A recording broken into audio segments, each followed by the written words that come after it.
ご依頼で、健康セミナーを今からやっていきます。はい、今日喋ってくれる伊藤栄養士です。よろしくお願いします。今日の意気込みをお願いします。普段通り頑張りたいと思います。今日は何喋ってくれるんですか？今日はですね、冷凍野菜とかですね、あとコンビニで使えるようなそれを活用したような、レシピとかですね、料理をご紹介したいと思います。はい、よろしくお願いします。で、足を肩幅に広げていきます。まずレベル1です。レベル1、簡単なやつからいきましょう。胸に手を当てて、まず伊藤さんからいきますよ。伊藤さんが立ってもらって、よいしょ、3秒キープ。1、2、3、これで成功です。はい、じゃあ成功です。はい、じゃあ皆さんも一緒にいきましょう。せーの。1、2、3、やらないですか？できるかな？バッチリです。じゃあ座っていきましょう。この時点でロコモーティブシンドロームの、リスクありリスクなしっていうのがあるんですけど、リスクの、中でも一番まずい状態はこうやって回避できます。次はでも、はい、大丈夫です。おお、すごい。いいですか？すごいさ。バネつけたらいかんって言ってね。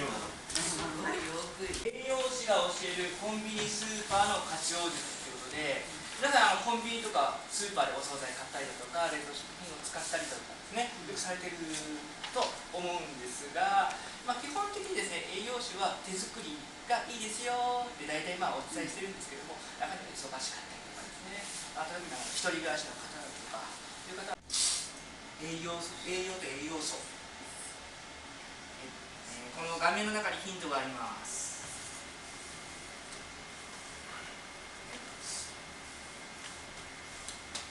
先ほど言ったように栄養というのは食べて体の中でいろんな機能を働いてくれるというのが栄養ですね。じゃあ栄養素というのは皆さんこれ普段の食事ですね、食卓に並んでいる食事で、お味噌汁、ご飯、おかずですね、野菜サラダもありますね。この中にいろんな栄養がいっぱい入ってます。例えばタンパク質だとかミネラルだとか脂質だとかビタミン、こういったものを栄養素というお話していただいた栄養です。もう一つが休養です。休養、休むこと。寝ますよね。皆さんよく考えたら食事を食べない人っていますか？いないですよね。だからこれは 100% です。皆さん必ずしていることです。もう一個休養、寝ない人いないですよね。さんまさんぐらいです。なのでこれも 100% って言われてる。じゃあ運動はっていうと、運動はずっと 8% って言われてました。100人いたら8人しか継続してない。なんでかっていうと、きついし辛いんですよ。食事おいしいじゃないですか。寝ると気持ちいいじゃないですか。運動って辛いんですよ。でこれがやっと今年 13% 初めて引き上がったんですよ。ただヨーロッパはずっとちょっと1回目お話したことがある 9% だったんです。それが今では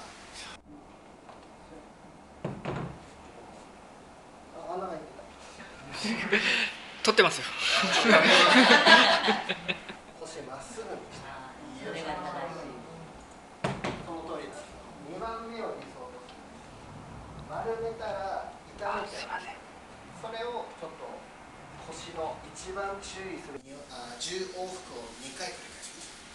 10往復を2回やれば20するってことですか？そうです。合計20する。朝昼じゃなくて朝昼じゃなくて1日1回でいいですよ。1日その20回をやったらもうそれで終了してください。